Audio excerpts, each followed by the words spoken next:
but one thing that's going to be for certain is this game is going to be won and lost in that midfield battle, because FC Tulsa, that front three as well, Dalou and Torre, the relationship to play off of Calheira. If he goes for the initial ball, look for Torre to drop in and just be part of the build-out phase. Dalou's going to give you a little bit more verticality.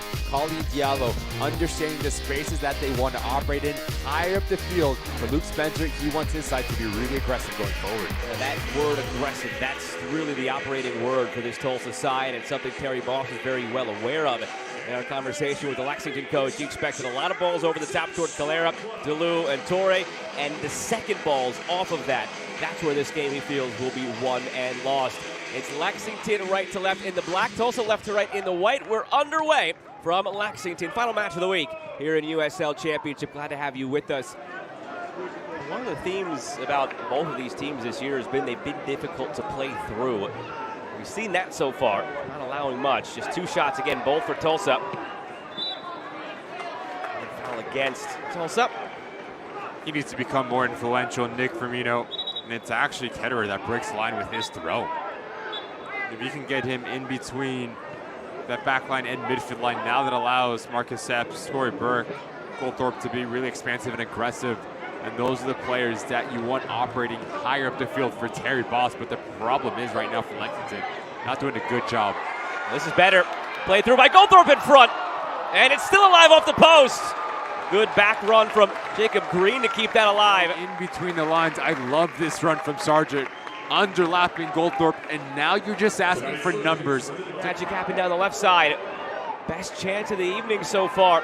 Seemed like Tulsa gave up on that, thinking the play was gone, and Greene on the back end rescued it, taking it off the post, now a corner. First Commonwealth Credit Union corner kick of the evening for Lexington.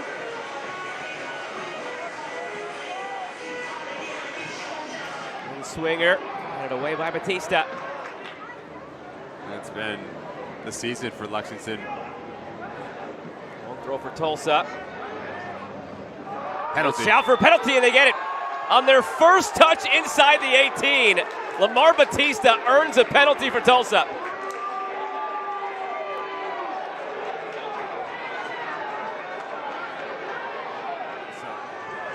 It is Taylor Calheira who steps up to it as expected. The team's leader with 4 goals this season against veteran keeper Logan Ketterer. Calheira denied by Cano, it slips through, oh, he had it! It slipped under his arm. Calheira gets his 5th of the season, and Tulsa leads on the road. Oh, Ketterer knows it. You need to be more progressive as well for Lexington. Yes, you can get on the ball. Yes, you can look pretty in the build-out phase, but you need to penetrate this FC Tulsa defensive set. Just far too easy for the 3 center backs. Calheira's goal on the penalty came in the 41st minute. It's the difference right now, and we're underway in half number 2. Glad to have you with us on this Sunday evening. You're aiming for the back post here if you are Goldthorp, just to have players come across the face of Peñaranda. Goldthorp, some contact there. And not getting the call, Lexington. Much to their chagrin.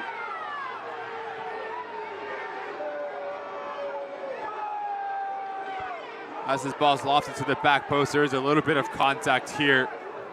Diallo just pulling down. And the Burks, but not enough in. That would have been very soft to point to 12 yards out.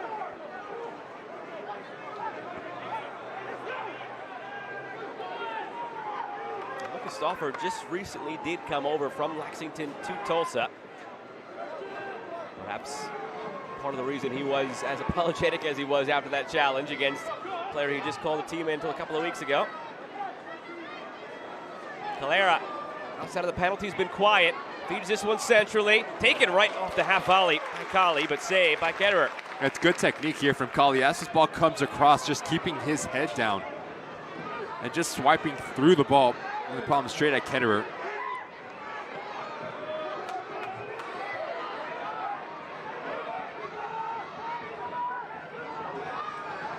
More from Cory Burke, this Lexington side. 2 goals in 6 games. Longtime MLS veteran. Luke Spencer, you see the intensity came through in our conversation. As he said directly, I'm sure he's happy with where they're at, but always wanting more, always demanding more.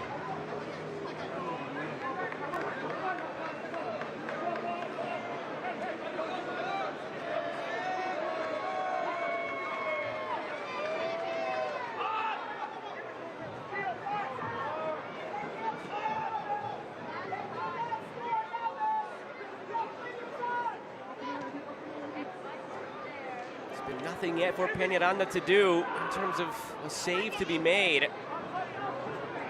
Tulsa side that's been good in front of Peñaranda so far this season. His save percentage is near 80, so he's made the saves that he's had to make, rather. His goals against average sub-1, only 5 goals allowed in 6 starts. Goals against could always be a bit misleading, depending on how your team is doing in front of you. Maybe you're not facing any shots. Try from distance here, deflected. Ketterer had it squeak through his arm again. It's out for a corner. Could have been worse. Of Burke, and Hafferty finds a nice little pocket of space, and he's just trying to guide it into that far post. But Ketterer, unconvincing from the goalkeeper. Diallo, Rodriguez, both set to come on. To imagine it's for Burke and either Goldthorp or Epps. One of the wingers. Off the corner. A lot of traffic in front to get that one through. Now it's popped over the top. Ketterer has this one securely. Scattered into as well.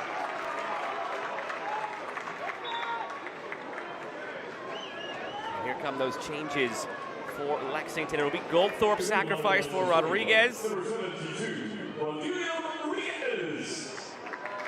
He replaces number 37, Eliot Goldthorp.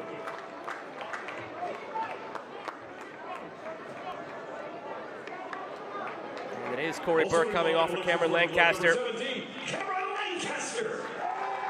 He replaces number 99, Cory Burke. Third all-time leading scorer in the USL Championship. 1 goal away from tying Nico Brett for second at 81. Yeah, foot race, empty net. Ketterer tries to make contact. Net is empty. Played through by Calheira. Calling for an offside flag. They don't get it. Tulsa finds a second goal, and they will leave with all 3 points this evening. Tulsa at 3 points for the visitors. And there's the final whistle. Lamar Batista really was the story of the day. He drew the penalty in the first half that gave them the 1-0 lead. He got under the skin of Lexington all night long.